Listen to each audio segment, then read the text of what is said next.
it's your favorite pilot who feels like he can take on the Empire by himself, favorite nerd, and today we are looking at the Black Series Snowspeeder with Dak. I'm getting hit left and right with a lot of pre-orders these days, but it's okay, I'm maintaining. I've been excited about this. I think it's my first kind of significant Black Series vehicle. I passed on the TIE Fighter, but I'm excited to take a look at this. Plus, I wanted the Dak figure, so we gotta do so. We're gonna do this a little bit differently today because it's kind of a different type of thing, so we're gonna talk about the features, we're gonna talk about the gimmicks, we're gonna talk about the paint, then we're gonna talk about the figure, but in order to do any of that, we gotta start with the features. It doesn't feel right.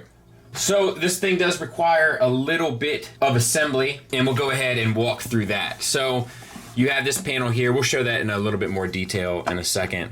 You have this panel that go in and snap into place, and then this piece that comes over top and snaps into place as well. You also have the two front, I'd say they're pretty iconic weapons, and I'm not sure if there's like one that needs to go on one side and one that needs to go on the other. It doesn't seem to matter as I'm like, trying them back and forth. So look, I've never gotten a 50-50 right ever in my life, so let's just try it.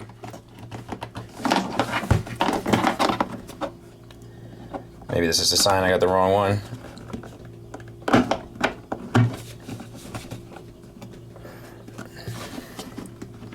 Alright, let's try over here. Yep, that went in smooth as cake, so I probably had the wrong one. Is that possible?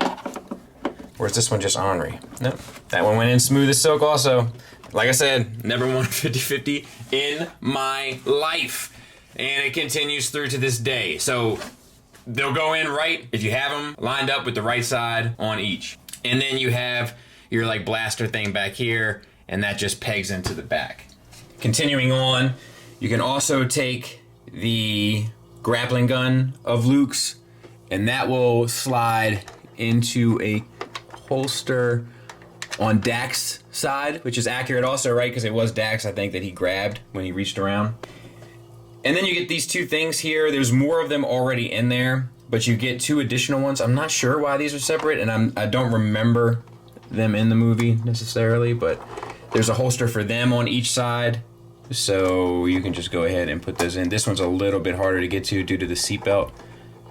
But now inside where we put those panels on, there's all these kind of, I don't know, motorized details of how this thing actually works, and then a little place for bees to make honey as well. But it looks really good, and it has like a copper almost, or like rust sort of paint effect on it. Looks like it's dry brushed on. I can't exactly tell, but it looks really good, and there's tons of sculpted detail. Some accent stuff with a wash over top probably would have looked better, but I mean, I know we're getting into the realm of asking for too much, but that's one of the panels that you have access to. Then you also get these two side compartments here that open up, and sort of more of the sculpted and detailed deco the same way on this side and this side. They're a little bit of a chore because you have to pop them up, pull them out a bit, and then open them. And this plastic is not the strongest plastic in the world, so it's gonna warp if you put too much pressure on it.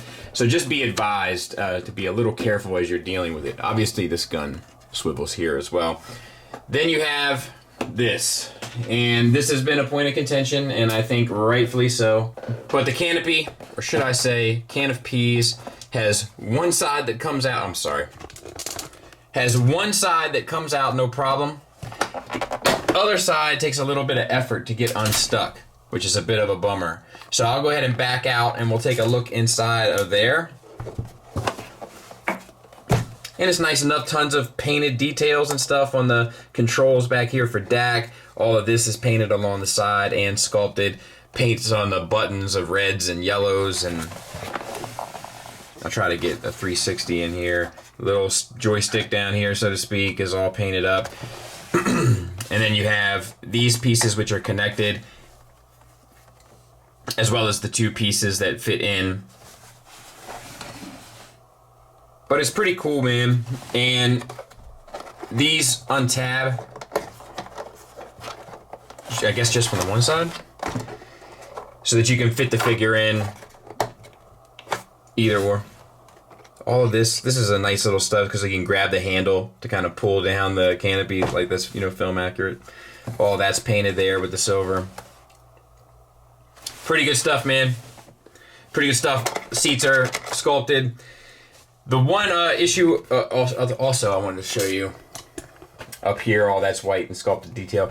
The only other issue is the translucent plastic here is like kind of fogged. I think some people have an issue with that. It doesn't really bother me, but I know it's going to be an issue for some.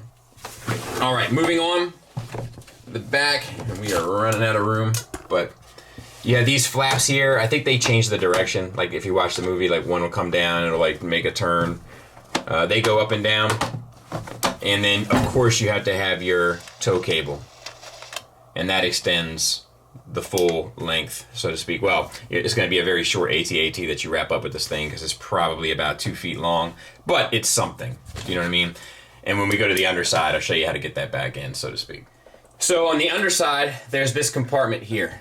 And if you just grab the other end of your cable, you can retract it in and then just sort of, you know, load your 2 feet of string inside of there. Close it up. You also get landing gear.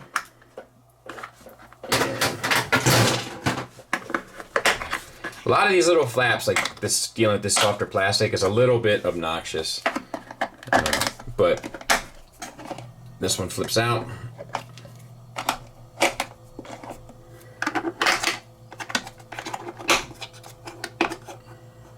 And you're all set. And then on the bottom, I will go ahead and show this deco-wise. You get the little bit of paint there, there, and there, and then you get some sort of wear and tear paint at the front. Whoa! New tripod, man. Told you guys I need a new tripod.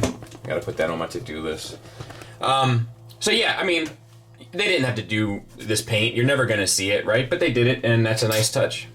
So let's go ahead and talk about the overall paint job of this thing. There's basically a handful of paint accents that are used throughout, but they're used and broken up enough interchangeably to a point where it makes the whole thing look far more impressive than what they've actually done. But it's smart. It's a good use of resources in order to pull off something pretty dynamic. So you have a dark gray stripe that runs up the front of the middle as well as on the sides that's both done in a way that looks worn and tattered. You have a light gray series of accents for the smaller pieces. A lot of them on the side of the wings, on the top of the canopy, and most of those are not worn nor tattered. Then you have the orange accents that are for the fine line work and the tampo paint that's done pretty liberally throughout. All of that is done extremely sharp, small, and makes it really pop. You then have the silver accents like on the front vent as well as on a lot of the pieces that align the two cannons that run down the flanks of the wings. And then on top of all of it, you have this kind of smudgy, dirty effect to give it the wear and tear. But that coupled alongside with the wear and tear done in the dark gray, coupled alongside the sharp accented orange and the sharp unaffected gray, really pulls off something that's very visually dynamic and interesting to look at and doesn't look rushed, cheap, or sloppy, where a lot of the larger components individually by themselves actually are just that. Them all working together in concert does pull off something that looks pretty good. As for Dak, he comes with a few accessories. He comes with this, which is his helmet, is a translucent plastic of yellow for the goggles, and then you get the white paint over top, plus the wash over top, which looks really good, and then the two tampo symbols, this one, which I'm not even sure what that means, and then the rebellion symbol, the chin straps painted white and black, and then the black kind of border around, which is kind of touch and go as you move throughout, but well enough, I suppose. You know, decent enough. Helmet, we've seen better, we've seen worse. This one doesn't call for too much intricate detail work, so it works well enough. And that'll go on his head with no problem. It's a little bit challenging to get off because the head ends up popping off, so that's a bit of a bummer, but not a big deal. I just grab these with a pair of pliers or needle nose pliers and then get the helmet off. It's just a little frustrating. Then he comes with his grappling hook. It's really well done. I'm guessing it's a base black plastic, and then this darker silver is painted, the lighter silver is painted, and the lighter silver is painted down here. It's a really, really well done, sharp looking accessory. I can't say enough good things about it, really. And he will hold it. It's not the greatest because the handle's a little wide, so you got to kind of stretch the fingers to get it in, but you can also kind of cheat it if you want and have him hold it with this and sort of tuck that behind for like a full-length shot. And I wonder if you can get this. Yeah, you can probably finagle that with Luke. Like if you wanted to do like the running bit, like that would probably work. Sorry, I had to know. It works like a champ. It looks really good. As for the figure himself, it doesn't quite look like Dak to me. I'm sure they did the best they could.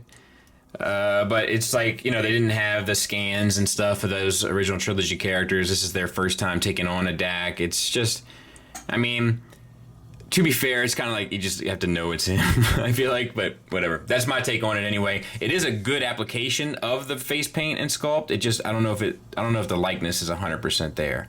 It's not 100% not there either, but maybe 60? I don't know. So this is the same buck as the Luke, so it's kind of charted waters, but we'll go through it anyway.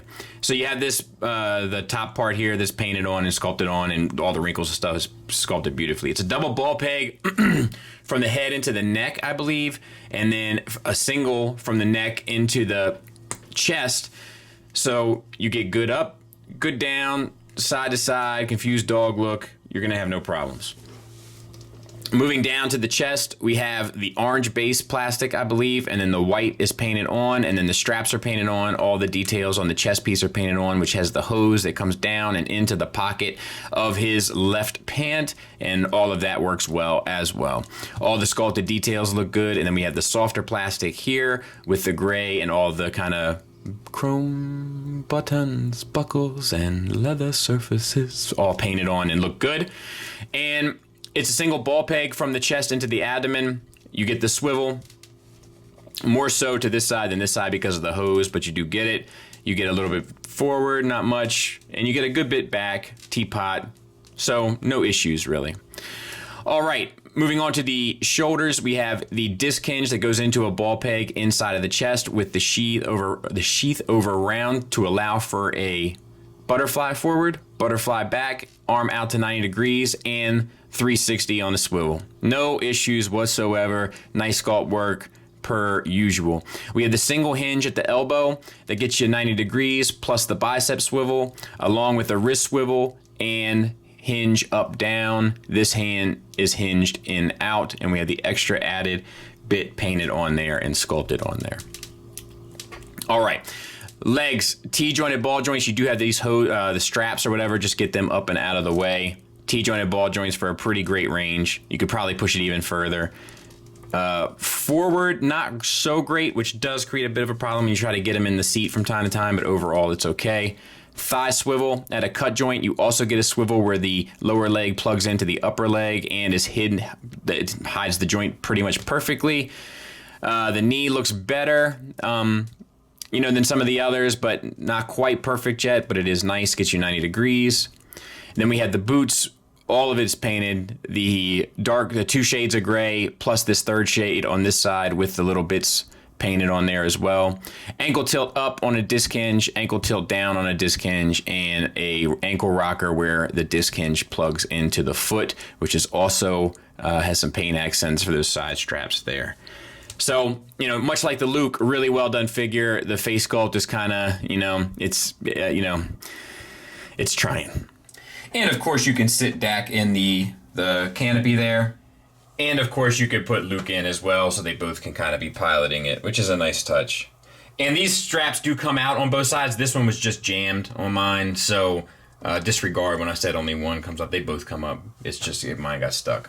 Size comparison wise, there he is with his co-pilot. And there he is on my Hoth shelf, which is filling out, so we're going to have to do a diorama for this pretty soon. But, yeah, looking good. Needs a Riken, in a Tauren. Needs both of those to really feel full.